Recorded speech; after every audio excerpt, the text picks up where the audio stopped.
Thanks for having me. So I've prepared a formal presentation, but I had jet lag flying in from Aspen last night, so I actually was up between the hours of 4 a.m. and 8 a.m. and decided that I would just start writing about my relationship with money. So if it's okay, I wanted to share that with you and then hopefully get to a bit of the presentation itself. So my parents come from two different worlds. My father was a proper Horatio Alger story. He grew up on a small farm in King City, Missouri, and lived on less than $1 a day before getting a scholarship to attend Harvard. My mother grew up on Park Avenue, the wealthy daughter of a Greek shipping merchant. If there's one thing that divides them, it's money. We're spending a lot of time here today talking about money. But what about the emotional life of money? Growing up poor, my father felt an enormous sense of shame upon encountering privilege. He lived a survivor's narrative. He couldn't afford to take risks. He had no safety net.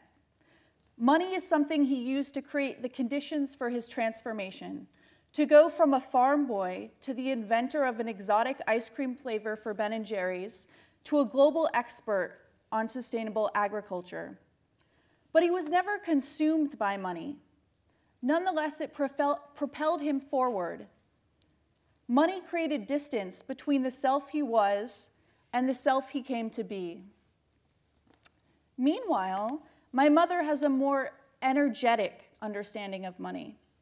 She believes in money as a force in the universe, something abundant. It doesn't control her narrative arc.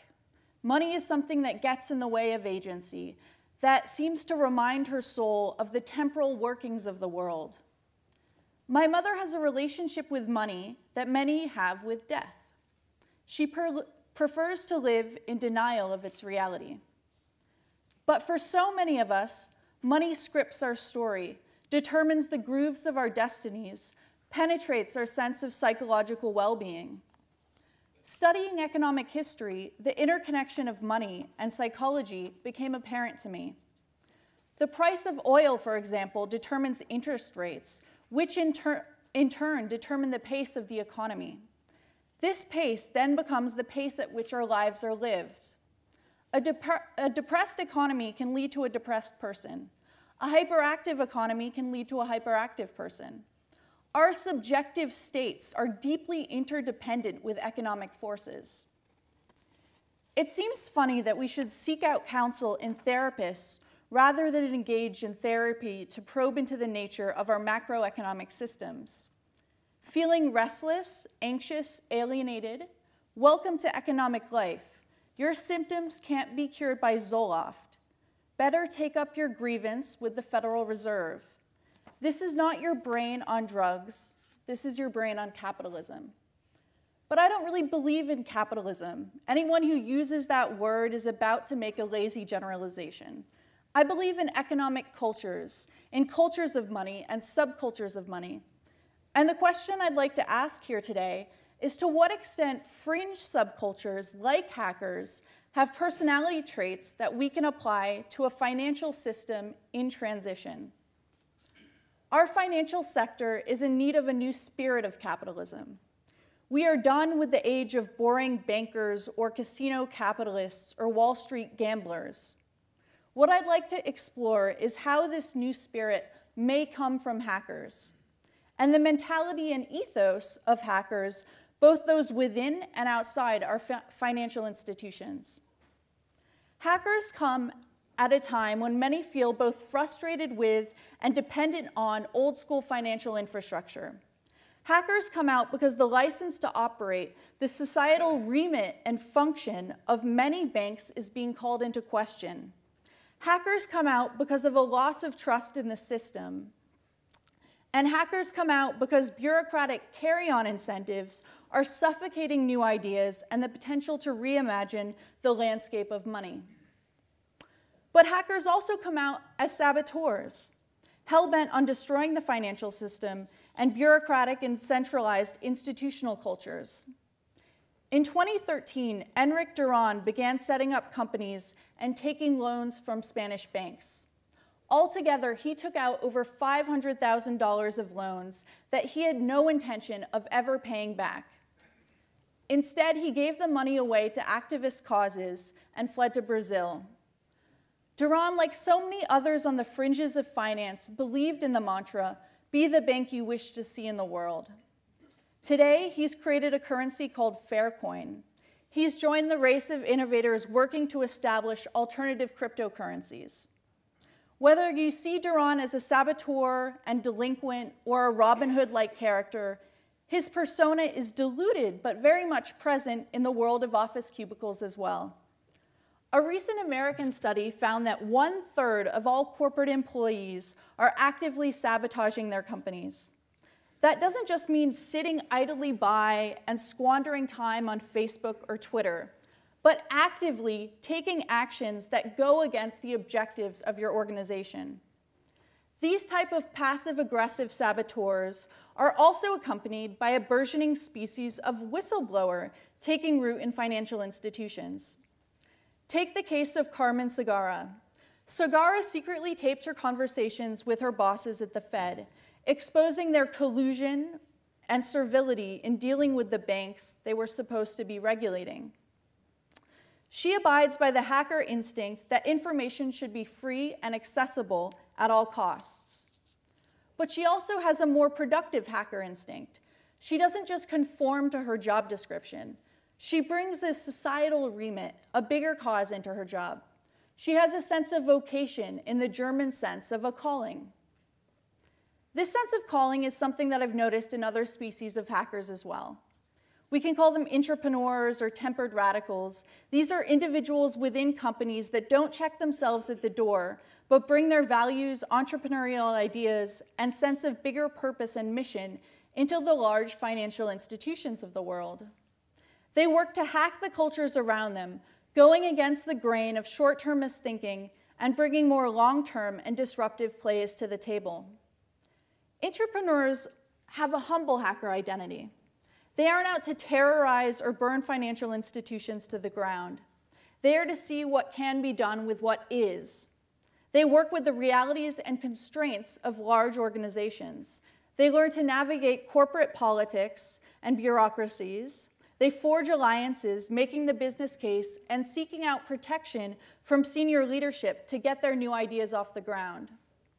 Most importantly, they are not out for their ego, but are working to infect the cultures around them.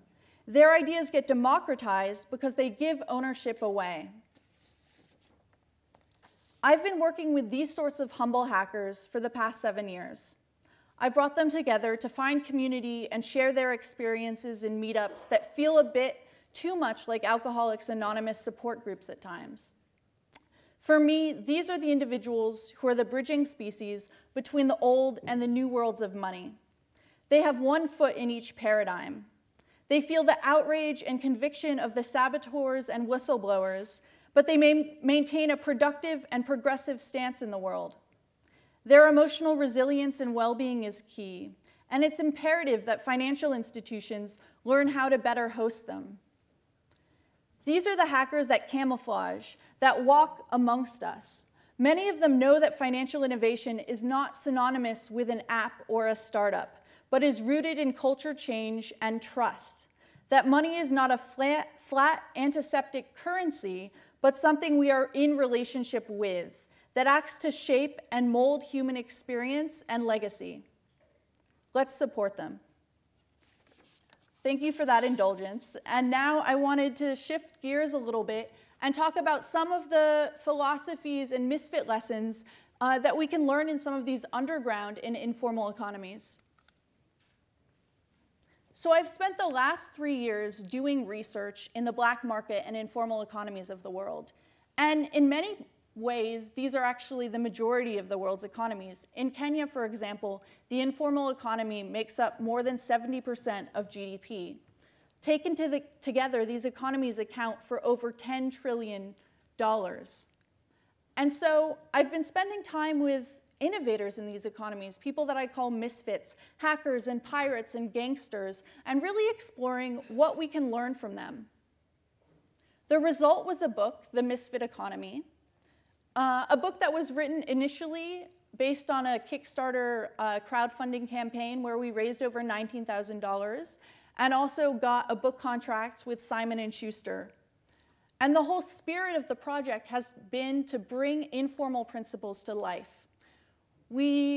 As part of our marketing campaign, we developed spam emails that were written in the tone of Nigerian spammers that we've sent to all our contacts, for example. We also graffitied the streets of New York with Misfit Economy tags. And we created a black market innovator panel for our launch event where we invited George Young, who Johnny Depp played in the movie Blow, as well as King Tone, the former leader of the Latin Kings, to talk about the creativity and hustle in the world's underground economies.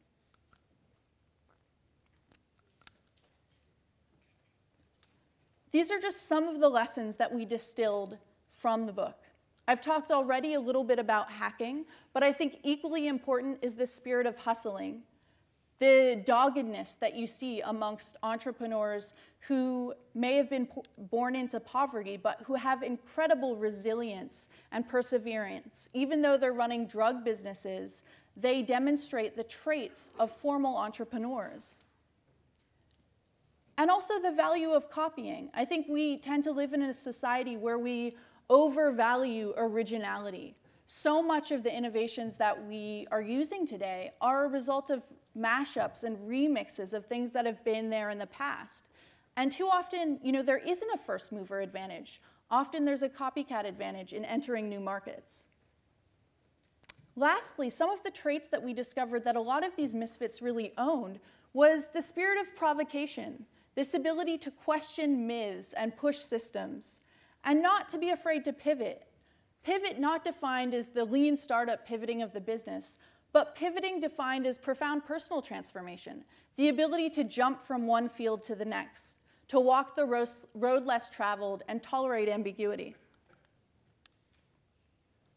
Some of my first conversations within these economies were with ex-cons who were part of a program called Defy Ventures.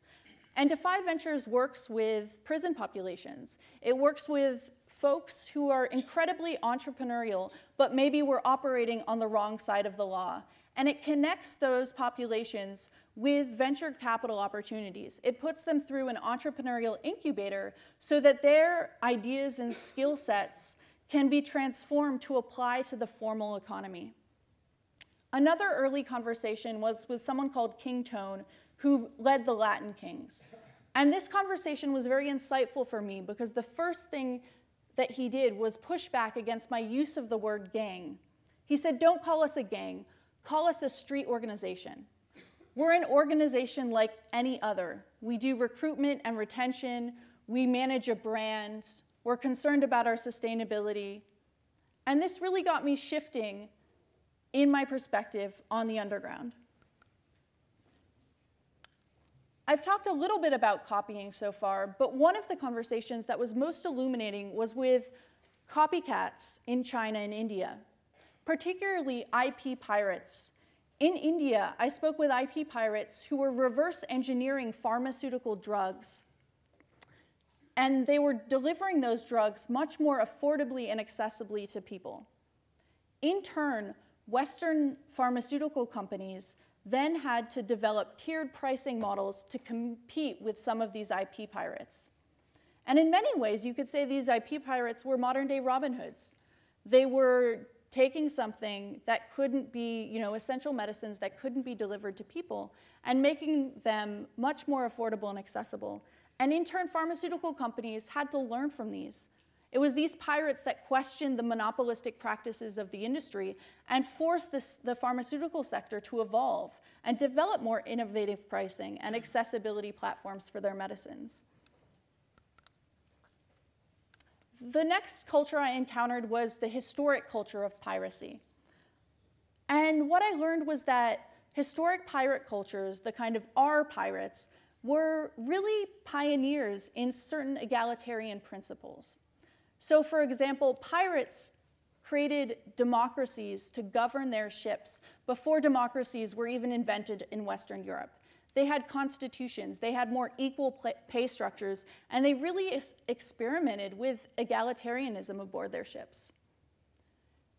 You also have Somali pirates today who created tremendous opportunity from nowhere, from this awareness that they could hijack ships and create a whole investor model to support these kinds of expeditions. And so while this is maybe more the dark side of innovation, it also demonstrates enormous hustle and something that the industry has had to respond to. The porn industry. So I think we can learn a lot from looking at the edges of fringe economies and seeing what we can take from them. Before video streaming technology was mainstream, with Hulu and Amazon and Netflix, it was actually pioneered in the porn industry. Similarly, McDonald's didn't invent the franchising model.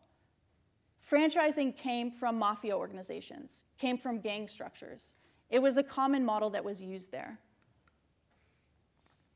And so I think there's a lot that we can learn from these subcultures. I spoke a little bit before about hackers. And hackers, to me, demonstrate the exact type of spirit that is needed within the mainstream financial sector. They've experimented with egalitarian cultures. They have leaderless organizations.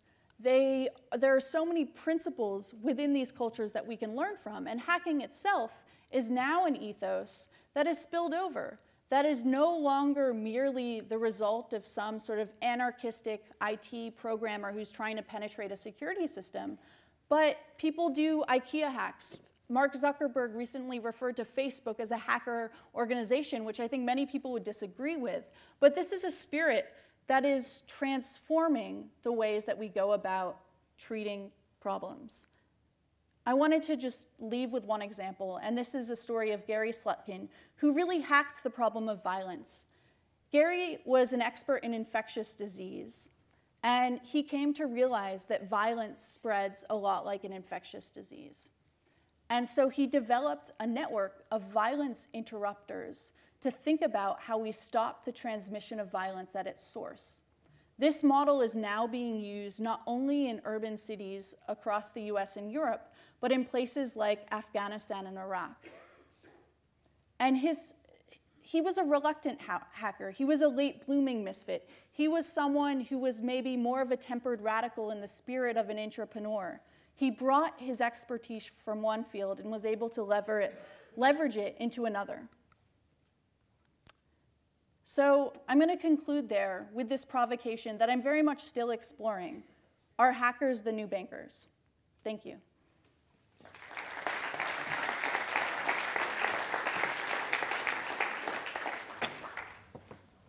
Just one quick question, Alexa. You've been traveling the world with your co-author, Kira, talking to people who don't always have mainstream jobs at fringes.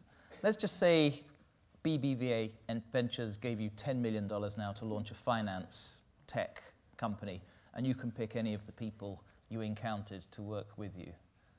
Who would you choose to be on your co-founding team?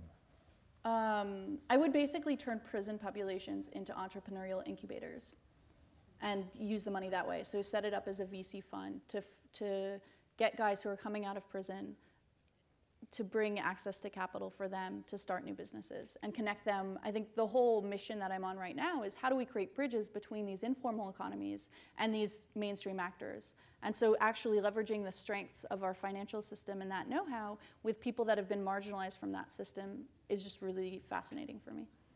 Thank you for joining us. Thank you.